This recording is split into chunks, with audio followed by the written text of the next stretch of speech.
अस्सलामुअलैकुम, मैं आपका भाई रियाज अहमद प्रदेश से। भारत पाकिस्तान की तरह दलाल देश नहीं है, ये बात भारत के विदेश मंत्री एस जयशंकर ने सर्वदलीय बैठक में कही और ये खबर इंडिया एक्सप्रेस के पहले पन्ने पर छपी है। एस जयशंकर ने क्यों कहा भारत पाकिस्तान की तरह दलाल देश नहीं है, इस वीडियो में हम इस पर भी बात करेंगे कि ईरान ने वार्ता से इनकार कर दिया और युद्ध का रुक जाना आसान नहीं लगता। मगर पहले उस शब्द पर, उस भाषा की बात करते हैं। भारत और पाकिस्तान के रिश्ते अच्छे नहीं हैं। पाकिस्तान को लेकर कुछ भी बोला जा सकता है, कोई बुरा नहीं मानता, लेकिन एस जयशंकर का ये बयान उस कड़ी में नहीं है। अगर उस कड़ी में होता तो जयशंकर विदेश मंत्री के नाते नीतिगत बात करते और विपक्ष की सांसदों से नहीं बल्कि बाहर आकर ऑन रिकॉर्ड अमेरिका से कहते कि पाकिस्तान आतंक को पनाह देने वाला देश है, उसकी भूमिका शांति की किसी प्रयास में कैसे हो सकती है। इससे पाकिस्तान को ग्लोबल मंच पर वो जगह मिल रही है जो उसे मिलनी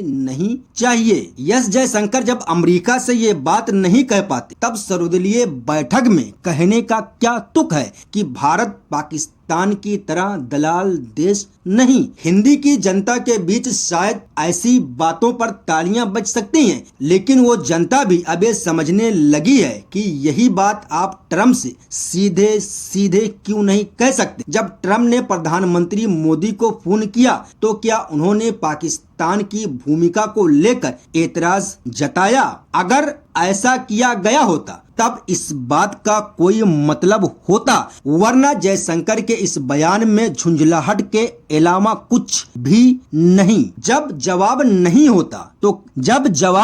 होता, कहने के लिए कुछ नहीं होता, तब इस तरह की भाषा जुबान पर आती है। जयशंकर सामान्य नेता नहीं है, उनका जीवन विदेश सेवा में गुजरा है। रूस में अमेरिका के राजदूत रहे जॉन हंट्समैन ने एक बार डिप्लोमेसी का राज बताया था और कहा था कि हमारी ट्रेनिंग इस तरह की होती है कि जब कहने के लिए कुछ नहीं होता तब हम कुछ कह देते हैं और जब कहने के लिए कुछ होता है तब हम कुछ नहीं कहते। आपको लगेगा जयशंकर ने पाकिस्तान को जवाब दिया, दरअसल ऐसा नहीं है। इस युद्ध में केवल ईरान और इजराइल शामिल नहीं है, खाड़ी के कई देश हैं, लेबनान भी है। क्या आपको भारत की कहीं भी कोई भूमिका नजर आती है? युद्ध की निंदा करने में, युद्ध को रुकवाने में अगर आप बड़े पैमाने पर देखें तो शायद भारत की कोई ऐसी भूमिका नजर नहीं आती। मगर पाकिस्तान को लेकर तुरंत बयान दे दिया कि हम उनकी तरह दलाली करने वाले राष्ट्र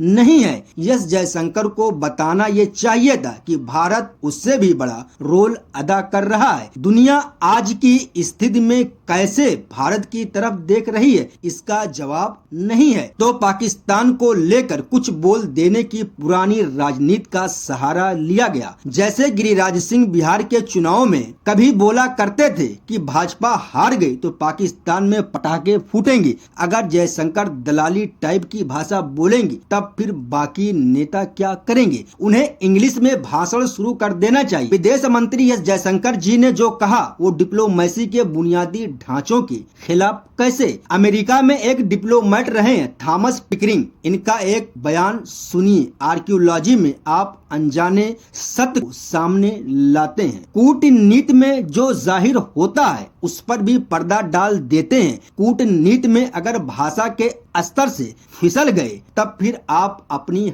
हैसियत से भी फिसल जाते हैं। विदेश मंत्री की ऐसी भाषा नहीं होती, लेकिन जब विदेश नीति कोई मोर्चे पर असफल नजर आने लगे तब कोई जवाब होता नहीं, तब आप ताली बजाने वाली भाषा में बात करने लग जाते हैं। इस तरह से एस जयशंकर ने विदेश मंत्रालय को भी भाषा की शालीनता के बोझ से मुक्त कर दिया। इसके बाद अंग्रेजी नहीं जानने वाले किसी को भी कुछ बक देने वाले नेता भी विदेश मंत्री का सपना देख सकते हैं। विदेश मंत्रालय को तमाम मंत्रालयों में एक एक्सक्लूसिव क्लब की तरह देखा जाता है। एस जयशंकर ने उस क्लब के दरवाजे सबके लिए खोल दिए। भारत का अगला विदेश मंत्री वही होगा जो इस तरह की भाषा बोलेगा कि उसके बयान को टीवी पर चलाने के लिए कई बार बीप साउंड की जरूरत पड़े।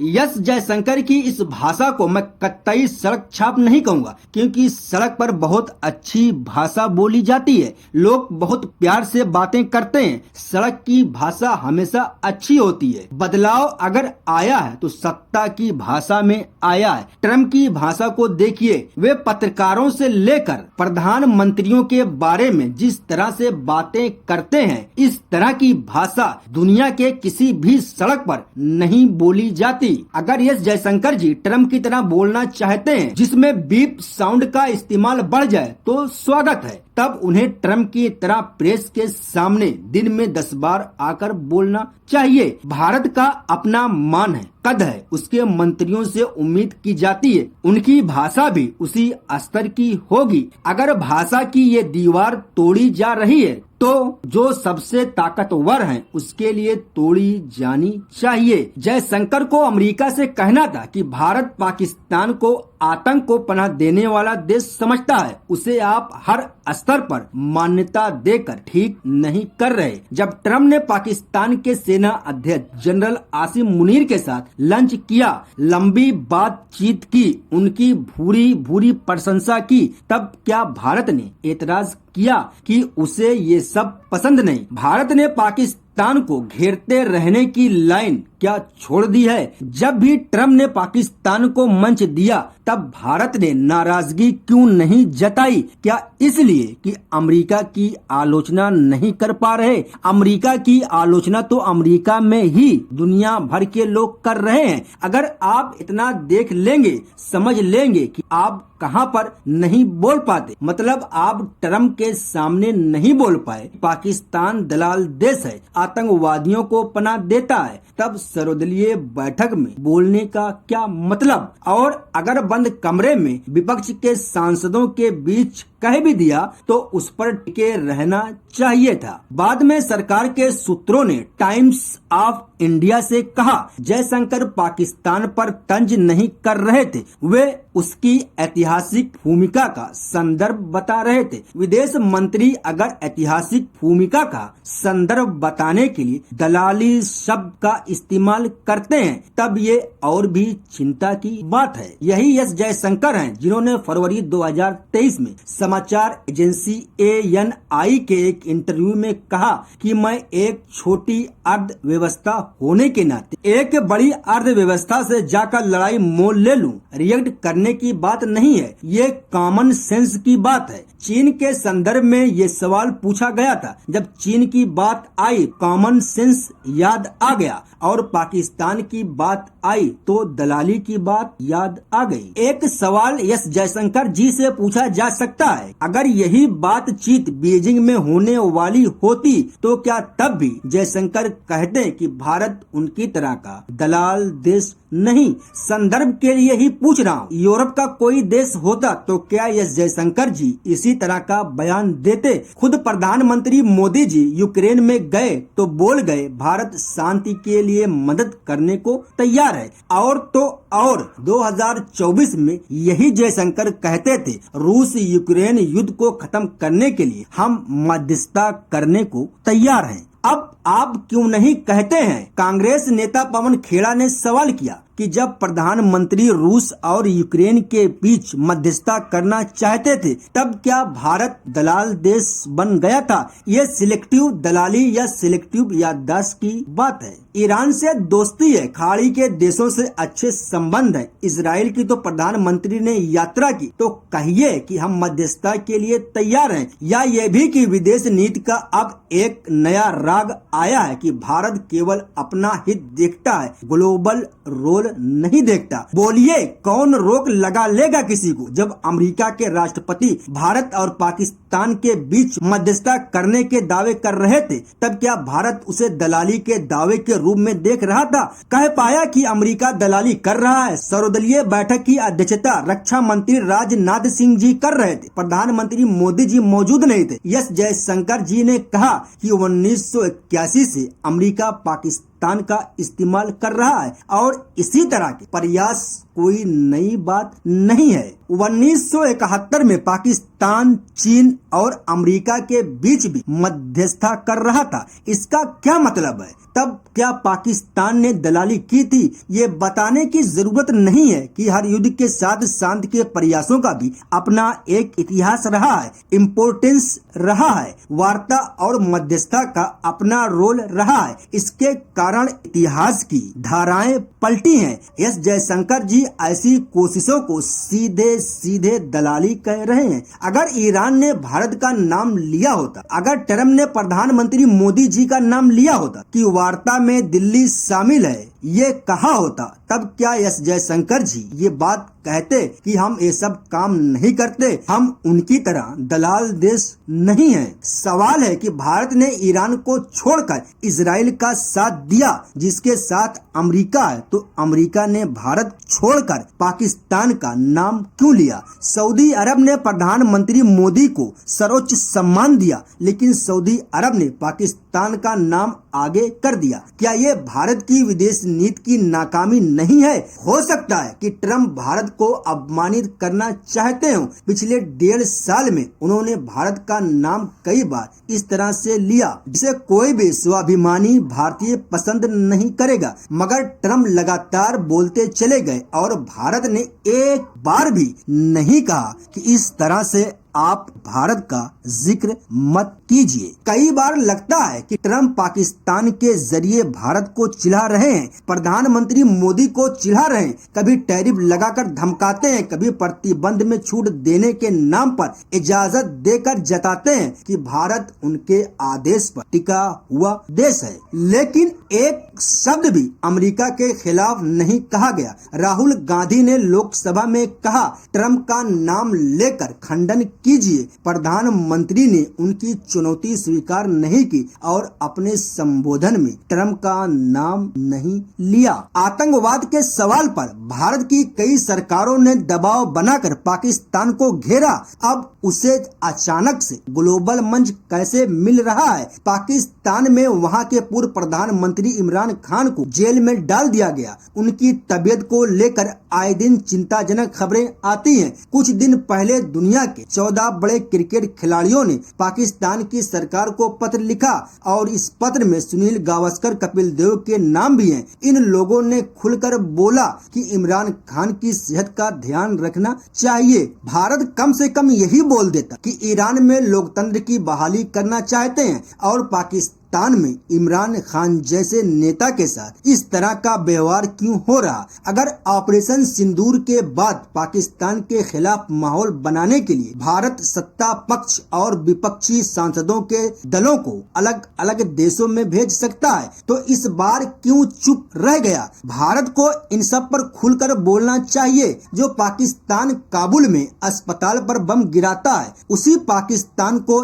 ईरान पर बम बरसाने वाले अमेरिका के लिए शांति का दूत बनाया जा रहा है। भारत ने निंदा की थी कि रमजान के पाक महीने में पाकिस्तान ने अफगानिस्तान पर हमला किया, लेकिन वही भारत तब चुप रह गया जब अमेरिका ने रमजान के महीने में ईरान पर हमला कर दिया। हो सकता है हाउसिंग सोसाइटी के व्हाट्सएप अंकल और सुबह सुबह पार्कों में लाफिंग योगा करने वाले अंकल खुश हो जाएं कि पाकिस्तान को दलाल बोल दिया, लेकिन ये किसी भी डिप्लोमेटिक सवाल का जवाब नहीं है कि अमेरिका पाकिस्तान को क्यों जगह दे रहा है और भारत इस पर चुप क्यों है। वैसे अब ये बातचीत भी अधर में लटक गई है। ईरान ने साफ साफ कह दिया कि अमेरिका और पाकिस्तान से कोई वार्ता नहीं। ईरान के विदेश मंत्री अब्बास अराक्ची ने बयान दिया कि तेहरान और वाशिंगटन के बीच कोई वार्ता नहीं हो रही। उन्होंने इतना तो माना कि अमेरिका अलग अलग मीडिएटर के जरिए संदेश भेज रहा है, लेकिन इसका मतलब ये नहीं है कि वार्ता हो रही है। अराक्ची कहते हैं कि ईरान युद्ध नहीं चाहता और हमेशा के लिए युद्ध समाप्त करना चाहता है, मगर इसके लिए ईरान की अपनी शर्तें हैं। अमेरिका के उपराष्ट्रपति जेडी वेंस के इस्लामाबाद जाने की खबरें आई, मगर अभी तक पहुंचने की खबर नहीं आई है। ईरान के इनकार के बाद क्या जेडी वेंस के इस्लामाबाद जाने का कोई मतलब बनता है? ईरान से भी अलग अलग आवाजें आ रही हैं, लेकिन वार्ता की बात से ज्यादा इनकार किया है। राइटर्स ने रिपोर्ट किया कि तेहरान अमेरिका के सीज फायर प्लान की समीक्षा कर रहा है, लेकिन कोई वार्ता नहीं हो रही। ट्रंप दावा कर रहे हैं कि तेहरान के नेता डील चाहते हैं। 25 मार्च को रिपोर्ट आने लगी कि अमेरिका ने पाकिस्तान के हाथ 15 बिंदुओं का प्रस्ताव भेजा है, लेकिन कुछ ही घंटों के भीतर वही खबर आ गई जिसकी उम्मीद थी। ईरान ने अमेरिका का प्रस्ताव ठुकरा दिया। बदले में 5 बिंदुओं का ऐसा प्रस्ताव पेश किया। पहला, ईरान पर हो रहे हमले और उसके नेताओं की हत्याओं का सिलसिला पूरी तरह रुके। दूसरा, ईरान पर दोबारा हमला न हो। तीसरा, युद्ध से हुए नुकसान की मुआवजे की गारंटी मिले और भुगतान हो। चौथा, पूरे मोर्चे पर और पूरे क्षेत्र में शामिल सभी समूहों के लिए युद्ध का अंत हो। और पांचवा,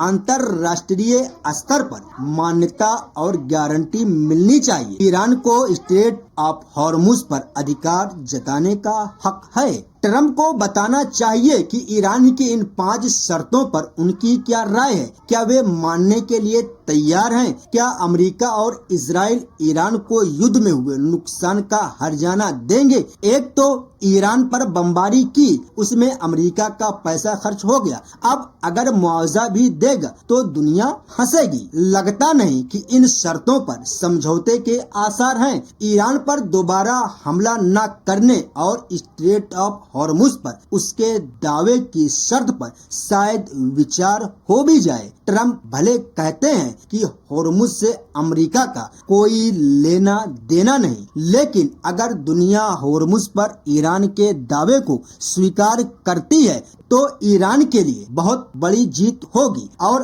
अमेरिका के लिए बड़ी हार। आज 26 मार्च है। 27 मार्च को ट्रंप का 5वां दिन पूरा हो जाएगा। 23 मार्च को ट्रंप ने कहा, उन्होंने सेना से कहा है 5 दिनों तक ईरान के पावर प्लांट पर हमला न करे। अगर सीज फायर होना है तो युद्ध को अस्थायी रूप से रुकना है। तब समय बहुत कम रह गया है। ट्रंप कह रहे हैं कि ईरान की सरकार डील करना चाहती है, लेकिन कहने से ये डर रही है क्योंकि उसके लोग विद्रोह कर अधिकारियों की हत्या करने लग जाएंगे। ये वही लोग हैं जिन्हें ट्रंप कह रहे थे अपनी सरकार के खिलाफ विद्रोह कर दो। अब ट्रंप कह रहे हैं कि अगर ईरान के अधिकारियों ने अमेरिका से समझौता कर लिया तो उनके अपने लोग उन्हें मार डालेंगे। इसका क्या मतलब? क्या ट्रंप को आभास हो रहा है कि ईरान उनके प्रस्ताव को नहीं मानेगा? खamenei साहब की शहादत के बाद ईरान के लोगों को बगावत करने के लिए कहने वाले ट्रंप अब पीछे क्यों हट रहे हैं? एक्सियोस में रिपोर्ट छपी है कि हमले के 2 हफ्ते बाद नेतन्याहू चाहते थे कि नौरोज से ठीक पहले ट्रंप और वे मिलकर ईरान के लोगों से बगावत करने की अपील करें, लेकिन ट्रंप को डर था अगर लोग सड़कों पर उतर आए कत्ले आम हो जाएगा, इसलिए वो नेतन्याहू की अपील में शामिल नहीं हुए। बाद में नेतन्याहू ने अकेले ही ईरान के लोगों के नाम संदेश जारी किया कि बाहर निकलकर सेलिब्रेट करें, हमारे विमान ऊपर से आपको देख रहे हैं। ईरान केवल अमेरिका से नहीं लड़ रहा, वो अमेरिका से भी लड़ रहा है, इजराइल से भी लड़ रहा है। ये सब मिलकर ईरान से लड़ रहे हैं। अमेरिका में युद्ध के एक्सपर्ट, उसकी खुफिया एजेंसियों के रिटायर्ड चीफ सब आकर टीवी पर कह रहे अमेरिका ने ईरान पर हमला कर गलती कर दी। ईरान अमेरिका पर भारी पड़ गया। ईरान ने युद्ध का ग्रामर बदल दिया। उसके मिसाइलों ने नौसेना वायुसेना को पहली बार ध्वस्त कर दिया, बेकार कर दिया। ईरान की मिसाइलों ने सीमा पर होने वाले युद्ध की समझ भी बदल दी। एक साथ वो कई देशों पर हमले कर रहा है। एक बात आपने नोट की होगी, ईरान की सेना को खत्म कर दिया, लेकिन खुद ही बता रहे हैं कि ईरान ने उनकी एक कीमती चीज पर 100 मिसाइलों से हमला किया है, जिन्हें रोक दिया गया। ये बात आपने नोट की होगी। ईरान एक साथ 100 मिसाइलें दाग रहा है, तो क्या एक साथ 100 मिसाइलें छोड़ने की क्षमता ईरान के पास अभी बाकी है? इस युद्ध में ईरान ने अमेरिका की जो हालत की है अब उसके बारे में अमेरिका के ही अखबार लिखने लगे हैं। न्यूयॉर्क टाइम्स की खबर है कि खाड़ी देशों में अमेरिका के 13 सैन्य ठिकाने ईरान के हमले से बुरी तरह क्षतिग्रस्त हो चुके हैं। सबसे ज्यादा कुवैत के सैन्य ठिकानों पर हमला हुआ। हेडलाइन में लिखा है कई ठिकानों में सीवियर डैमेज हुआ है। यहाँ काम करने वाले अधिकारियों को होटल या दूसरी ऑफिस से काम करना पड़ रहा है। ईरान की सेना लोगों से अपील कर रही है कि अमेरिकी सेना के अधिकारी जहां भी काम कर रहे हैं उसकी जगह बताएं ताकि वहां पर हमला हो सके। रिपोर्ट कहती है फाइटर जेट चलाने और मेंटेन करने वाले स्टाफ के अलावा जमीन पर काम करने वाले ज्यादातर सेना एक तरह से गुप्त ठिकानों से काम कर रही है। अमेरिका के third anti missile defence system की 1/3 सप्लाई को खत्म कर दिया। इसकी भरपाई करने में 8 साल लगेंगे। 3 हफ्ते के भीतर ईरान के हमलों ने 8 साल की डिफेंस सामग्री अमेरिका की खत्म कर दी और 4 हफ्ते के हमले में ही दुनिया की सबसे बड़ी सेना इस हालत में आ गई। अगर जमीनी कार्रवाई हुई तब क्या होगा? खुद अमेरिका के मीडिया में विश्लेषण छप रहे हैं कि अगर अमेरिका ने जमीनी कार्रवाई की तो युद्ध बहुत लंबा और खतरनाक हो सकता है। ईरान के खिलाफ अमेरिका की हालत देखकर अमेरिका में लोग ट्रम्प के खिलाफ होने लगे हैं। उन पर भी ये सवाल उठ रहे हैं कि रूस पर लगाए गए प्रतिबंधों में छूट क्यों दी गई। डेमोक्रेट और रिपब्लिकन दोनों तरफ के नेता कह रहे हैं ऐसा कर रूस और ईरान जैसे प्रतिद्वंदियों को आर्थिक सपोर्ट दे दिया गया। इसके बावजूद भी अमेरिका की मीडिया का एक हिस्सा जमीन से हमला करने की वकालत कर रहा है।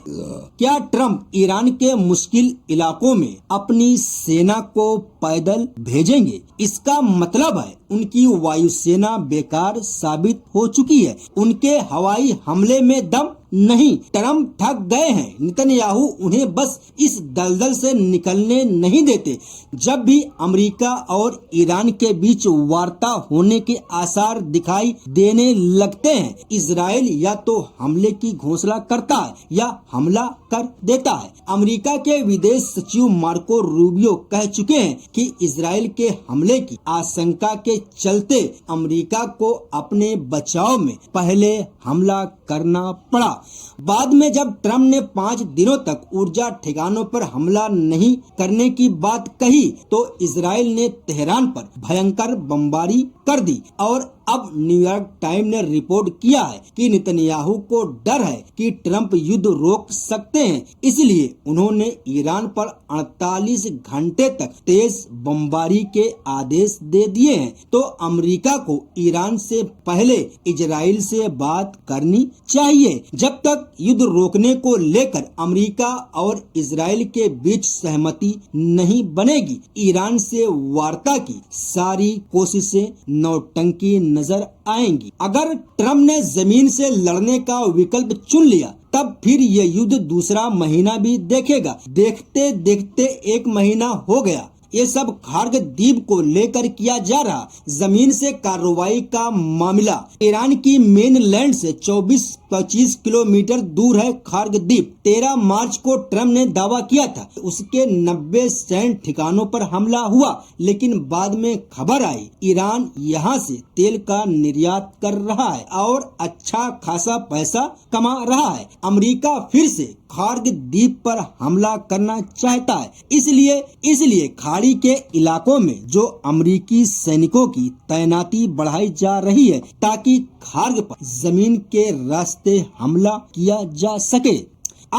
अब सवाल उठता है खार्ग पर कब्जा कर लेने से क्या हुआ? यहाँ तक पहुँचने के लिए अमेरिका को हॉर्मुज का रास्ता फिर भी चाहिए। ईरान भी खार्ग पर अपनी सैन्य तैयारी और मजबूत कर रहा, मिसाइलें भेज रहा, ट्रैप्स और माइन बिछा रहा। क्या ट्रम्प अपने देश के सैनिकों को इन हालात में लड़ने की भेजेंगे? 1945 की ओकिनावा की लड़ाई के बाद अमेरिका ने इस तरह की बमबारी के बीच जमीन पर अपने सैनिक नहीं उतारे। 2003 में इराक युद्ध के दौरान अल-फाब के इलाके में अमेरिकी टुकड़ियों को जमीन पर उतारा गया, लेकिन उस समय सामने से कोई बड़ी चुनौती नहीं थी। दुनिया के कई देशों में तेल और गैस का संकट विकराल होता जा रहा है। भारत में लगता है खबरों को ठीक ठाक मैनेज कर लिया गया, वरना अलग अलग इलाकों में संकट की बातें सुनाई दे रही हैं, अखबारों में दिखाई नहीं देती, न चैनलों पर। कुछ दिनों तक खबरें आई कि फैक्ट्रियां बंद हो रही हैं, अब ऐसी खबरें न के बराबर दिखाई देती हैं। इन सब के बावजूद भारत के प्रधानमंत्री मोदी ने माना कि संकट है। उन्होंने कोरोना के समय की याद दिलाई और देश को एकजुट रहने को कहा है। इसका मतलब है संकट किसी भी दिन बेकाबू हो सकता है। दक्षिण कोरिया के प्रधानमंत्री ने कहा है युद्ध जैसी स्थिति के लिए तैयार रहना होगा। फिलीपींस के राष्ट्रपति ने भी एनर्जी सप्लाई को लेकर अलार्म बटन दबा दिया। बांग्लादेश ने हवाई जहाज के ईंधन के दाम में 80% तक बढ़ोतरी की है। ऑस्ट्रेलिया से खबर है कि 500 से अधिक पेट्रोल पंपों पर तेल नहीं है। ट्रंप को कुछ हो गया, जो भी हुआ है उसका नाम मुझे नहीं मालूम। उन्होंने कहा ईरान के लोग उन्हें सुप्रीम लीडर बनाना चाहते हैं। सोचिए, आपके घर की रसोई का चूल्हा बुझता जा रहा और ट्रंप लफ्ज शूटिंग बतिया रहे हैं। लफ्ज शूटिंग का हिंदी में मतलब होता है आए बाएं साएं। पूरा मार्च बीत गया। बंगाल में वोटर लिस्ट को लेकर कितने ही सवाल उठ रहे हैं। अखबारों में देखें चुनाव का ऐलान हो चुका और लोग अपने नाम को लेकर चिंता में हैं। जो हाल दुनिया का है वही हाल देश का। अगर आपको गैस और सिलेंडर नहीं मिल रहा तब भी आप विश्वास न करें कि गैस सिलेंडर नहीं मिल रहा, तो आप विश्वास न करें कि गैस सिलेंडर नहीं मिल रहा। सरकार ने कहा है कि पेट्रोल और गैस का कोई संकट नहीं है, इसका जाप करते रहें और चिंता की कोई बात नहीं है। इसी के साथ इस वीडियो को यहाँ खत्म करते हैं। मिलते हैं अगली वीडियो में। ख्याल रखिएगा। अस्सलाम वालेकुम व रहमतुल्लाहि व बरकातहू। जय हिंद, जय प्रदेश।